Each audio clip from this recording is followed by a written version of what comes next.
നഗരയാത്രകൾ കൂടുതൽ സുഗമമാക്കാൻ ഡ്രൈവറില്ലാ ചെറുവാഹനങ്ങൾ അവതരിപ്പിച്ച Dubai roads and transport authority. Metro സ്റ്റേഷനുകളെ നഗരത്തിലെ പ്രധാന കേന്ദ്രങ്ങളുമായി ബന്ധിപ്പിക്കുന്ന സ്വയം നിയന്ത്രിത റോബോട്ട് പോഡുകളാണ് RTA പുതുതായി രംഗത്തിറക്കിയത്. ദുബായിൽ നടക്കുന്ന ലോക സർക്കാർ ഉച്ചകോടിയിലാണ് റെവല്യൂഷൻസ് അർബൻ മൊബിലിറ്റി എന്ന് പേരിട്ടിരിക്കുന്ന ഡ്രൈവറില്ലാത്ത ഇലക്ട്രിക് പോഡുകളുടെ ശൃംഖല RTA അവതരിപ്പിച്ചത്. നഗരത്തിലെ ഗതാഗതക്കുരുക്കിൽപ്പെടാതെ മെട്രോ സ്റ്റേഷനുകളിൽ നിന്ന് ലക്ഷ്യസ്ഥാനങ്ങളിലേക്ക് വേഗമെത്താൻ സഹായിക്കുന്നതാണ് പുതിയ പദ്ധതി. പ്രത്യേകമായി നിർമ്മിച്ച ഇടുങ്ങിയ ട്രാക്കുകളിലൂടെ സഞ്ചരിക്കുന്ന ചെറിയ ഇലക്ട്രിക് വാഹനങ്ങളായിരിക്കും ഇവ. 4 മുതൽ 6 വരെ യാത്രക്കാർക്ക് ഇരിക്കാവുന്ന പോഡുകൾക്ക് ഒറ്റ ചാർജിൽ 250 കിലോമീറ്റർ സഞ്ചരിക്കാനാകും.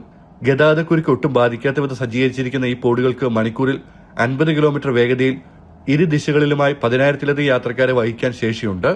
ടിക്കറ്റ് സ്കാനിംഗ് സൗകര്യം, സഹായത്തിനായി SOS ബട്ടൺ എന്നിവയും ഇതിലുണ്ട്. ആദ്യഘട്ടത്തിൽ 4 പ്രധാന മേഖലകളിലാണ് സേവനം ലഭ്യമാകുക. നാഷണൽ പെയിന്റ്സ് മെട്രോ സ്റ്റേഷനിൽ നിന്ന് ബ്ലൂ വാട്ടർ ഐലൻഡിലേക്കുള്ള 2.8 കിലോമീറ്റർ ദൂരത്തിലേക്കായിരിക്കും ആദ്യ പരീക്ഷണയോട്ടം. കാലിഫോർണിയ ആസ്ഥാനമായുള്ള ഗ്ലൈഡ് വേസ് കമ്പനിയാണ് സംവിധാനം രൂപകൽപ്പന ചെയ്തിരിക്കുന്നത്. ജനം, ദുബായ്.